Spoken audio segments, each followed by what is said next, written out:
This is just a quick run through of our Caribbean. I've entitled this "The Caribbean and Cunard: A Perfect Match," and just some really positives, lots of positives, and a few negatives about our recent cruise to the Caribbean. It's always good to have a summary. So lots of positives about our recent trip to the Eastern Caribbean, and a lot more positives than negatives. You can understand that. January is a really good time to go. It's high season, although it's the winter in the Caribbean. It's actually guaranteed to be nice weather. It's not hurricane season. It's really nice weather. Average temperatures are around about 26 degrees, but it's usually higher. And we found when we were out there that often it was up 30 degrees. It never got more than 30, but that was very, very warm. It was lovely. Very little rain, except in St. Lucia, which is a very wet, tropical, jungly type island. And I guess the best thing to do in this kind of weather is lots of water-based activities. So it's ideal if you enjoy being in the sea or doing water-based activities. So those could include boat trips, snorkeling, kayaking. If you've got the skills, you could do diving as well. And those are the best ones. But you can do nice tours around islands as well. We did a great tour in St. Lucia.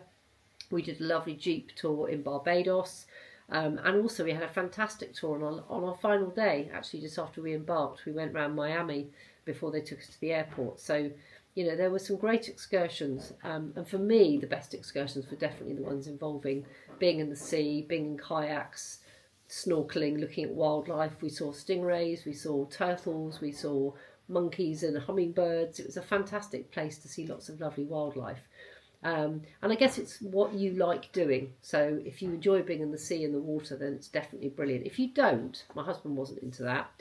There are lots of land-based activities you can do as well. As I said, I've already mentioned 4x4, going and visiting places like the Pythons in St. Lucia, just wandering into towns on some of the islands and exploring those as well. So there are some dry activities, but because the weather is hot, being on the beaches and being in the sea is fantastic. It's also worth saying that although there are other cruise ships docked on the islands and it's the peak season, it never felt busy. The only time it ever felt really busy was when we visited a waterfall in St. Lucia, and there was one of the big American ships was there with their guests, and it was just heaving everywhere you went. But if you actually got away from people on beaches, it was very easy to do, and it never felt busy anywhere we went, which was absolutely lovely. I'd say the Eastern Caribbean is definitely worth the itinerary. I know some people want to go to the Western Caribbean. They want to go to places like Cozumel in Mexico and places like Dominica and Jamaica. And those places are great. But the Eastern Caribbean is where you've got some really beautiful islands. So I would definitely recommend the Eastern Caribbean. We went for 12 nights. I would say that's minimal. I would say you need to go for longer if you can. I'd have liked to have gone for a lot longer. 12 nights was just about enough. But it was a nice itinerary because we had a couple of sea days at the beginning.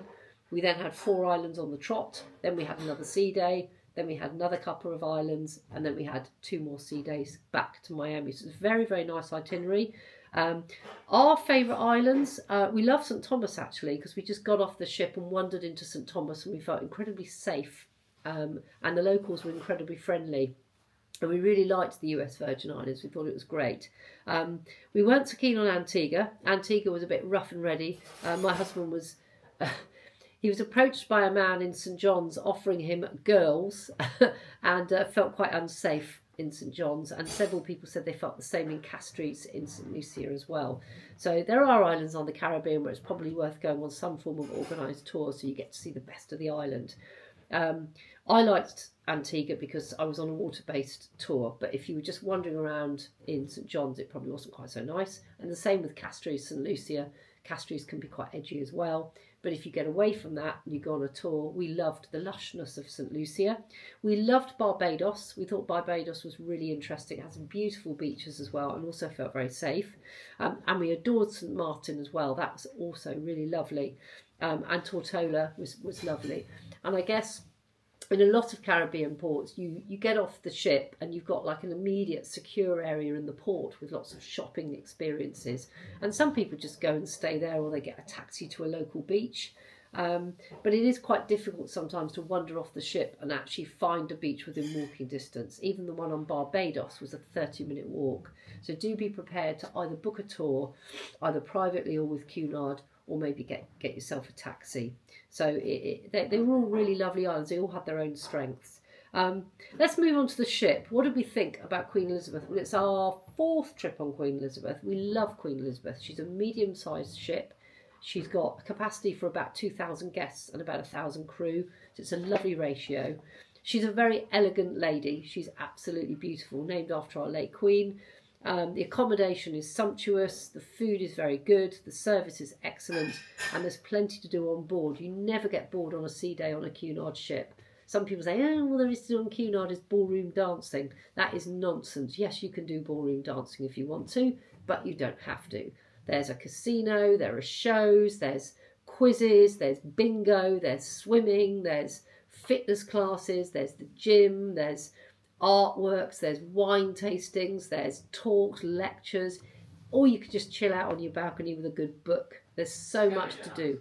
Sorry? Scavenger hunts. And scavenger hunts as well. They can send you around the ship looking for things which are quite impossible to find. So it never gets boring. So lovely, lovely ship. I'd heartily recommend it. And they have the formal nights as well. On a 12-night cruise, we had 3 so-called gala nights. People get worried about those. Oh, what should I wear? Should I follow the theme that's suggested? You don't have to, okay? If it's a black and white night, you can wear red and blue if you want to. If it's a masquerade night, just wear your face. You do not need to wear a mask, okay? But you are expected to make an effort and dress up smartly. But I would say, people get worried about that as well. Oh, should they wear a dinner jacket? Should they wear a ball gown? It's the guests that really enforce that dress code, not Cunard. A lot of people say, oh, Cunard are really strict about dress codes. We don't like that. Yes, they give you a dress code, but actually it's the guests that buy in. And if you don't like dressing up and you don't want to look smart, don't go on a Cunard ship. It's as simple as that. If you want to live in shorts and t-shirts for the entire voyage, go on a more relaxed ship. Don't go on Cunard. But on the non-gala night, you can wear less formal clothing, although a lot of people still wear very nice, sparkly, dazzly clothing. And it's one of the fun bits about being on a Cunard ship is the dressing up. Cost. Cunard is known to be a sort of more high-end cruise experience. We had a very generous onboard spend of about $800 US because of the way that we booked our package. How does that work?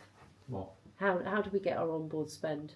It is allocated by Cunard. It's allocated by Cunard, so we booked a Cunard fare through our travel agent, and then they allocated an $800 spend, which is really good. Another controversial thing is gratuities. Gratuities get added, and it's a certain amount per day. I think it's about, for a standard cabin, we were in club balcony, it's about $18 per person per day, and over a couple of weeks that can really add up. And that money goes to the front of house staff on the ship, I believe. Now, a lot of people now take their gratuities off. And they do that so that they can then focus in on giving money to people who particularly make their experience worthwhile. So your room steward is an obvious choice. Your waiter in the main restaurant is an obvious choice. And we've done that on the last couple of voyages. We've actually taken off some gratuities, which has actually freed up some of our onboard spend, which means then we're more likely to spend money with Cunard. So it's a kind of double-edged thing, really. If Cunard take the gratuities away, people spend less money. If you take the gratuities away, you spend more money, and that obviously ultimately is a beneficial thing. So it's a tricky one, that one, tricky balance. What else? Let's have a think about cost. I think generally speaking, Cunard is good value for money. Has the food on the Cunard got better? I'm going to come on to that later. Some of the dishes we had were really, really good. So we had a lovely beef Wellington one night. We had fantastic, the cream teas were fantastic. The Alaska, the baked Alaska was absolutely lovely. We had some very nice fish dishes on board. For us, the highlight was the alternative dining venues, particularly Caribe, which was the Caribbean night, which was on for 3 nights either side of the Piazza. So they basically rope off an area of the main buffet, the Lido, and turn it into a specialty restaurant, which you can then book. There is a supplement of $35 per person, but as Platinum members, we got 30% off, so it actually represented quite good value. And I would definitely say go for the alternative dining arrangements a couple of times during a 2-week voyage. It's really worth doing. That was really, really good. We liked our main dining room. We had a very nice waiter and a very, very good maitre d' who gave us an extremely good table by the window. Most of the time we liked our food. We loved the breakfast. We didn't ever go for lunch. But it was a little bit hit and miss with some of the dishes, and I'll come back to that later. What else did we love about this cruise? Really friendly on the islands. There's a lot of places cruise ships go to these days where people just don't feel welcome. They don't want cruise ships there, or parts of Europe. I know cities like Barcelona, Venice, Amsterdam, they're banning cruise ships. They don't want cruise passengers there because they kind of swamp the places in the summer. You don't get that feeling in the Caribbean. The Caribbean want us there. They like making money out of cruise ship passengers, and that's what they're all about. They want us there in our thousands. And because of the sheer size of the Caribbean, you don't see many islands that are absolutely swamped by visitors. So that's really good. We also found that this was the friendliest cruise we've ever been on. So big up to you Brits, Americans, Canadians, French people, German people, anyone from Europe. There was a lovely mixture of people on board, and we found it to be incredibly friendly as a cruise. It really was lovely. You'd even strike up a conversation with somebody in a lift. It was that friendly, really good place. And that was great. The entertainment was fantastic. We saw a West End show while we were on board, Come From Away. We were very, very lucky to see that because they had terrible technical difficulties, and the second showing never happened because there were terrible technical difficulties. But we got to see Come From Away on our penultimate day on board, so that was really good. And also, when you've been on several Cunard cruises, you do have your loyalty benefits. So we're platinum for having been on at least 7 voyages, and that does give us a number of benefits. Things like specialty dining, money off the internet, money off laundry if you want to get that done. We also had a free trip. On the very last day, we booked an excursion to go and visit Miami, which included an airport transfer, and we paid for that. Partway through the cruise, we get a letter informing us that they'd like to give us that trip for free, and they'd be giving the money back to us. Win-win, absolutely lovely. And it turned out to be one of the best trips we had while we were on the cruise. Absolutely fantastic. We went to Miami Beach, we went to Wynwood where all the street art is, and we also went to Little Havana and had a lovely lunch there, met up with some fellow passengers and walked around and had a look at the scene. And the guy who actually did the tour was fantastic. He was such a good person to talk about his city. He was so proud of his city. So that was great. So I recommend that. If you've got a late flight back from Miami and you've been on a cruise, I would definitely book a Miami and airport transfer tour, and you might end up getting it for free. So lots and lots of positives there. Just a few negatives, but nowhere near as many negatives as positives. The transfer from the airport to our hotel in Miami was chaos. We've done talking about that on the video, so I'm not going to say any more about that, but it could have been so much better. So-called priority embarkation, we were the last ones on the ship. Mind you, we did get straight on the ship. We didn't have to hang around in any terminal buildings, but we still didn't get on the ship as early as some people, so that was a bit annoying. We booked a club balcony cabin. For the first time ever on Queen Elizabeth, we were not upgraded to Princess Grill. Did have the option to buy an upgrade, to bid for an upgrade. We decided not to. We thought we'll risk it and see what happens. Club balcony cabins are great, but they're the same size as a standard balcony cabin. So they did feel quite small at times, but we did have a very good sized balcony.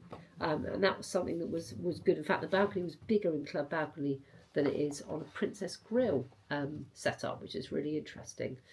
So it was okay. It was okay. Flying is always an issue, isn't it? Because it means that you're limited to what you can pack. BA, who we flew with, we took 3 pieces of checked-in luggage. We bought some extra. Maximum capacity 23 kilos a bag. That's quite a generous amount, but Cunard staff will only handle 20 kilo bags individually. So just be aware of that when you're packing your bags. Try not to pack them too heavy, because you might find that some stewards just say, actually, your bag's too heavy to handle. We don't want to handle it. I've never come across anyone doing that, but they did look nervous at one point when we said our luggage limit was 23 kilos. There's also the fact that in America, and the Caribbean is included in this, tipping. It's a constant thing. Tip, tip, tip. You tip absolutely everybody, apparently. So one thing you need to do is take loads and loads and loads of low denomination dollars with you. And it does become a bit of a bind after a while, because let's face it, if they're adding money to the bill anyway, why do you also want to tip? So that's a US thing. And for us Brits, we loved it when we went to Japan last May because they don't do tips. But we did do tips, and we didn't really appreciate tipping absolutely everybody. It sort of kind of wrecks your finances a bit, doesn't it? Food on Cunard, I'll be quite honest, we've been Cunarding now for 15 years. It is not as good as it was, period. There's nowhere near the quality of food on Cunard as it used to be.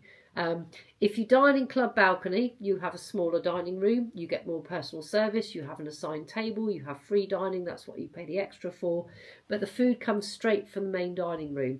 The choice is nowhere near as good. It's basically 4 appetisers, 4 mains, 4 desserts, and a hell of a lot of shrimps. If you don't like shellfish, you won't like Cunard. You do get an a la carte menu alongside it, but to be honest, the quality of some of the dishes was quite poor. For me personally, I had a steak that was like shoe leather, and I have to say the prawn cocktail was just horrendous. Just literally 3 massive prawns on the plate and a little bit of iceberg lettuce. It's nowhere near the fine dining that it used to be. So there are some really good dishes. We had a fantastic beef Wellington. They did certain dishes really well, but we would often look at the menu and think, what the hell are we going to eat tonight? Which is where the alternative dining comes in very, very handy. So yeah, I would say the food on Cunard, and the portions have got smaller as well. So it's nowhere near as good as it used to be. When you think that's a 5-star experience, it could be better. The cheese trolley, one night they wheeled it out and it had one type of cheese only, which was, I think it was Gouda or Edam or something, which is one of the blandest cheeses going anyway. And that was it. That's ridiculous. This is an international cheese trolley, it's lauded as. And I personally think that's incredibly poor. It's a 5-star experience you're paying for. Come on, Cunard. With some of your dishes, you need to up your game. We also had to ask for things, and that's my big hint, my big tip is, if you go on a Cunard cruise and there's something you feel you should be getting and you're not getting it, ask for it and you'll get it. Petit fours is a case in point. Should come as standard with coffee at the end of the meal. First night, no sign of them. Second night, no sign of them. So we asked, out they came. They weren't the best petit fours I've ever had, but after that we got them every night. So do make sure that you ask for things. But there have been lots and lots of little cuts. So things like biscuits that used to come along with the tea and coffee making facilities. Ask the room steward for those. No, we don't do them anymore. The chocolates that get left on your bed at nightly turn down are no longer those lovely little chocolates with the Cunard logo on. They're just some plain thing that gets left on your sheets. I know they're really small, tiddly little things that I'm saying here, but they're just indicative of a bit of cost cutting that's going on now. And there's a little bit less of everything. And when you add it all up, what I keep saying is, this should be a 5-star experience. This is what we're paying for. We're paying for luxury. We're paying for an elevated experience. And obviously, if you've travelled all that way and you've paid all that money, and you don't get it, it can be disappointing. Yes, it's a first world problem, but if you've paid for it, you should be getting it. It's as simple as that. So lots of little cuts. Thank goodness Cunard are still doing the nightly turn down service, because if they like P&O, who've got rid of it, if they ever get rid of the nightly turn down service, we will not be going on Cunard cruises ever again, because it's really nice to come back at the end of the evening from the show and find that our room has been serviced. It's lovely. So the minibar was empty as well. Now that's not an issue because we bought some bits and pieces to go in the minibar while we were on our cruise, but that was quite an interesting thing. And we just found the best thing to do is to leave little notes for our room steward and a few dollars here and there as well, just to say, could we have, and he was pretty good at getting what we needed. And then really sort of finally, I just want to quickly mention some negatives about the excursions we went on. So on some of the excursions that we went on, the health and safety considerations were non-existent. So for example, the kayak trip in Antigua, one guy, about 20 people, he just briefly said, can everyone kayak, can everyone swim? no instruction, no how to hold a paddle or anything like that. Not that I need reminding, but it's nice to know that people are on the ball enough to give you that instruction. We didn't get enough time in some places that we went to. So at Bathsheba Beach on Barbados, beautiful beach, we had about 10 minutes to stand and look at the view, and then we were bundled back on the truck. Also, when we went to Virgin Gorda, climbing through the caves, that was a highly dangerous activity. It was classed by Cunard as moderate. It was not moderate. It was a very, very highly active and physical activity. There were only 2 staff for a lot of people, 2 guides. It would have been very easy to get lost in those caves. And I think that was potentially a very dangerous activity that was not well staffed enough. And I would say that for some of those excursions, there was just a general lack of that. But apart from that, I don't think I would say it was a really good cruise. It was an absolutely fantastic cruise. And I would definitely do it again. And thank you for watching Pink Octopus Productions.